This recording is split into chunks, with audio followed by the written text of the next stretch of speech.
अस्सलाम वालेकुम दोस्तों आज मैं आपको पम्प के बारे में बताऊंगा कि ये पम्प किस तरीके से वर्क करता है। तो दोस्तों वीडियो अगर आप स्किप नहीं करेंगे तो आपको सही समझ में आएगा कि किस तरीके से ये पम्प वर्क कर रहा होता है। तो आइए दोस्तों स्टार्ट करते हैं। दोस्तों ये कुछ इस तरीके से वर्क कर रहा होता है कि ये इस तरफ ऐसे घूम रहा होता है, तो ऑयल बाहर उस ऊपर से इस जगह से यहाँ से ऑयल निकल रहा होता है। तो अब ये काम क्या कर रहा है, ऑयल को किस तरीके से लॉक करके यहाँ पे फेंक रहा है, तो आज हम ये समझेंगे। तो दोस्तों ये पंप ऑयल में डूब के काम करता है, ऑयल दूर से खींच के नहीं लेके आता है, यानी कि ये डूब के काम करता है ऑयल के अंदर। ऑयल इसका यहाँ तक होना चाहिए तो ही ये काम करेगा, और ऑयल यहाँ से बाहर फेंकेगा।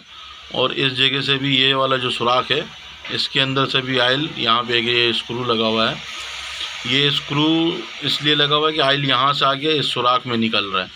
तो इस सुराख से एक स्क्रू ऐसे लगा हुआ होता है जो बॉडी के अंदर ऑयल भेज रहा होता है,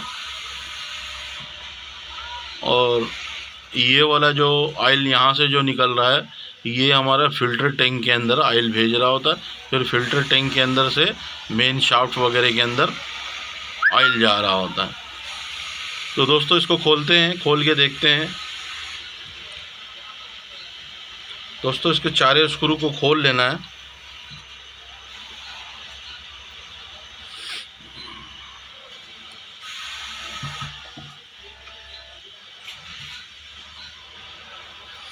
ये बड़ा बेहतरीन पंप है, पहले के दौर का बना हुआ है। अभी ऐसा पंप नहीं आता है, अभी ज़्यादातर पंप वो दूसरे किस्म का छोटा बना हुआ होता है। इससे ये पंप जो है, ये पिकासिस मशीन और शेरूबा मशीन, किनटेक्स, ये इन सबों के अंदर आता है, जो पुरानी दौर की मशीन है। तो दोस्तों ये चारों स्क्रू मैंने इसका निकाल लिया है। ये इसका सिस्टम, इसको साफ़ कर लेते हैं।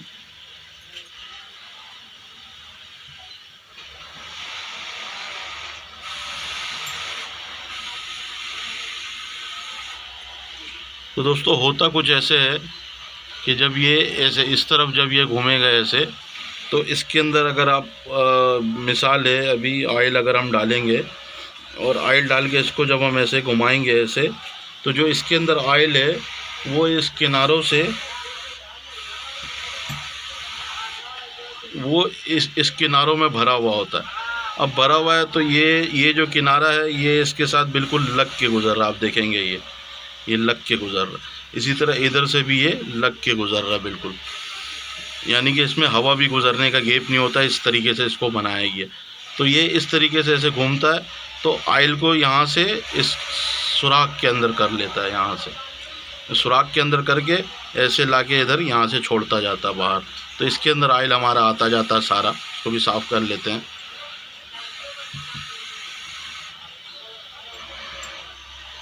तो ऑयल हमारा यानी कि इस तरफ से भी आ रहा है और इस तरफ से भी आ रहा है। जब ये इस तरफ ऐसे मूव करेगा, ऐसे हमारा ये व्हील इस तरफ मूव करेगा, तो इसका कुछ ये सिस्टम होता है। अब यहाँ से जो ऑयल यहाँ पे आ गया, अब यहाँ पे सुराख होता है, इसके अंदर सुराख बना के दिया हुआ है। अभी मैं इसको और खोलूँगा तो नज़र आएगा। चलिए इसको और खोल लेते हैं।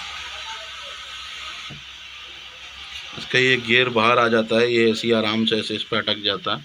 इसको निकाल लेते हैं बाहर। दूसरा गियर निकालने के लिए हमने ये खोलना होगा इसका। ये हिस्सा हम इसका खोलेंगे तो दूसरा गियर भी बाहर आ जाएगा। इसको भी खोल लेते हैं छोटे मुँह के पेचकस की मदद से। और भी छोटे मुँह का चाहिए।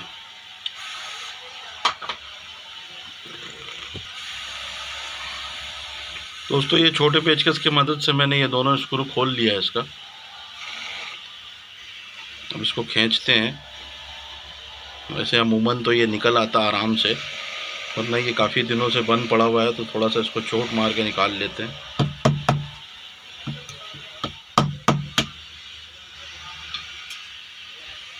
दोस्तों ये कट मार्क होता है, कट मार्क के ऊपर टाइट होता है। भले कोई सा भी स्क्रू इसका कट मार्क पे आप टाइट कर दें, इसका कोई मसला नहीं है। ये हमारा ये रॉड बाहर आ गया, इसके ऊपर ये गियर फिट है।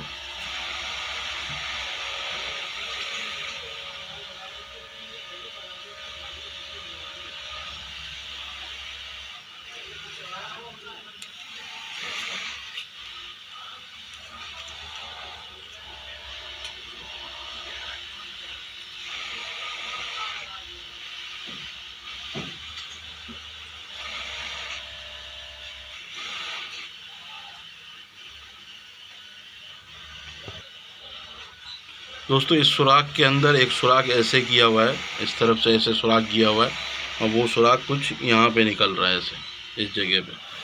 तो दोस्तों इस तरीके से इसके अंदर ऑयल यहाँ से निकलता है, यहाँ पे आके लॉक होता है, यहाँ से इंटर होता है। तो अब ये ऑयल लॉक कैसे हो रहा है, ये भी एक सवाल है। इसको हम ऐसे बंद कर देते हैं। अब जब ये ऐसे इस तरीके से ऐसे यहाँ पे लगा हुआ है मशीन के अंदर, तो ऑयल अब लाजमी सी बात है, जब ये व्हील घूम रहा है ऐसे इस तरीके से, तो ऑयल अगर इसके ऊपर का जो प्लेट है वो नहीं लगा हुआ होगा तो ये ऑयल लॉक नहीं कर सकेगा, क्योंकि ये जो हमारा काम कर रहा है ये हवा को भी रोक रहा है। यानी कि इस जगह से हवा को भी अंदर नहीं जाने दे रहा और इस जगह से भी हवा को अंदर जाने नहीं दे रहा। यानी कि इधर का ऑयल उधर नहीं जा सकता, उधर का ऑयल इधर नहीं आ सकता। तो ये गियर जो बना हुआ है ये कुछ इस तरीके का बना हुआ है। दोस्तों आपको फॉर एग्जांपल देने के लिए मैं इसमें थोड़ा सा यहाँ पे ऑयल डालता हूँ। देखिए ऑयल यहाँ पे भरा हुआ है। अब जब हमारा ये मूव कर रहा है, ये ऐसे मूव कर रहा है, देखिएगा इन सब जगहों पे ऑयल भर के आगे बढ़ रहा है। देखिएगा ऑयल ख़त्म हो गया इस जगह से। अब सारा ऑयल कहाँ आ गया हमारा, सारा ऑयल इस तरफ आ गया और इस तरफ से बाहर निकल गया इस सुराख से, समझिएगा।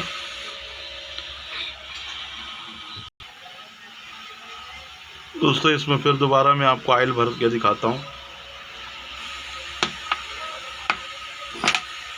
अब ये हमारा ये ऐसे जब ऐसे मूव कर रहा है, ये जब ये ऐसे मूव कर रहा है तो हमारा इन गियरों में ऑयल भर जा रहा है। ऑयल भर जा रहा है तो ये घूम के उस तरफ चला जा रहा है, इसके अंदर भर दे रहा है, यहाँ का ऑयल यहाँ पे भर दे रहा है। जब यहाँ पे भर जाता है तो इस सुराख से बाहर निकल के फ़िल्टर टैंक के अंदर चला जाता। तो इसी तरीके से ये अमल होता रहता है इसके अंदर। अब ये हम फॉर एग्ज़ाम्पल आपको करके दिखाया इस तरीके से, तो पंप ये इस तरीके से नहीं लगा हुआ होता। अगर ये इस तरीके से लगा हुआ होता कहीं पे भी तो हमारा ये प्लेट का फिर ज़रूरत नहीं होता, फिर डायरेक्ट इस पर इसके अंदर ऑयल आता रहता और इधर से निकलता रहता। ये प्लेट लगाने का वजह यही है कि इसको जब हम ऐसे लगा देंगे यहाँ पे, तो अब हमारा ये सारा हिस्सा लॉक हो जाएगा, ये सारा एयर लॉक हो जाएगा। तो फिर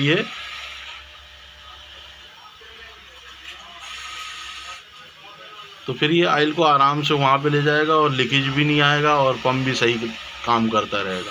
तो इस तरीके से दोस्तों इसका पंप सेट किया जाता है।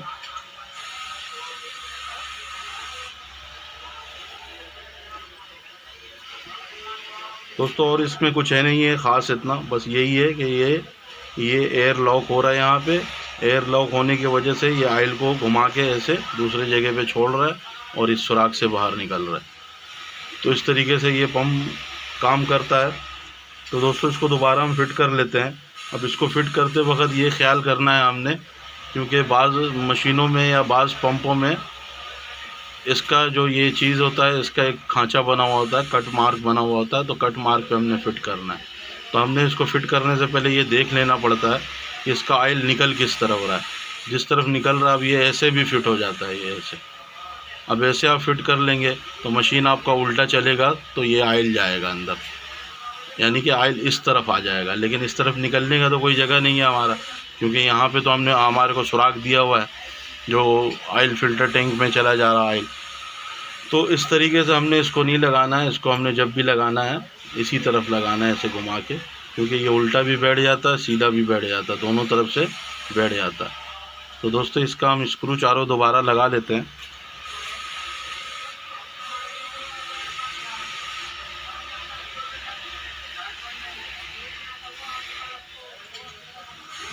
ये चारों स्क्रू लगाने के बाद अब हम भले इसको ऑयल पे चेक कर लें, पानी पे चेक कर लें, ये पानी भी उठा लेगा इसी तरीके से।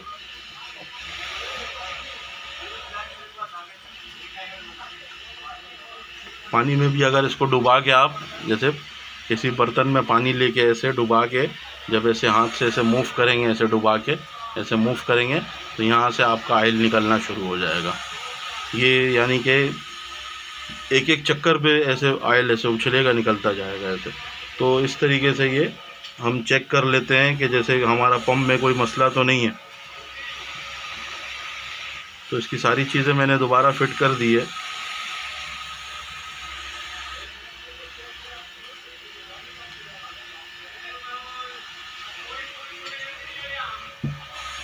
स्क्रूओं को अच्छी तरीके से टाइट किया करें, क्योंकि ये अंदर का सामान होता है। अगर ये खुल जाएगा तो फिर आपको पूरी मशीन नीचे से टब खोलना, तब जाके ये टाइट होता है। दोस्तों ये यहाँ से भी अलग हो जाता है। अगर हम ये 2 स्क्रू खोलेंगे तो ये पूरा पीस अलग हो जाएगा यहाँ से। तो मैंने आपको फॉर एग्जांपल समझाना था, तो इंशाल्लाह आपको समझ में तो आ गया होगा कि किस तरीके से ये वर्क कर रहा है।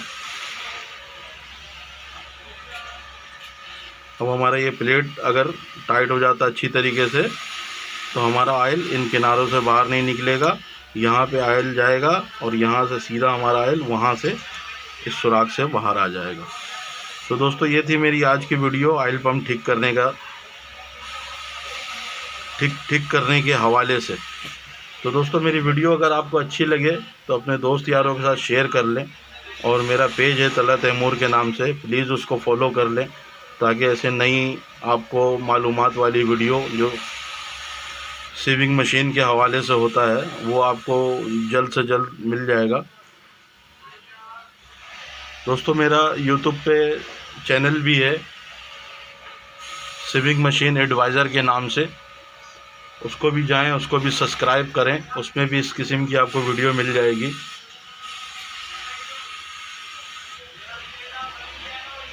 एंड दोस्तों अल्लाह हाफ़िज़।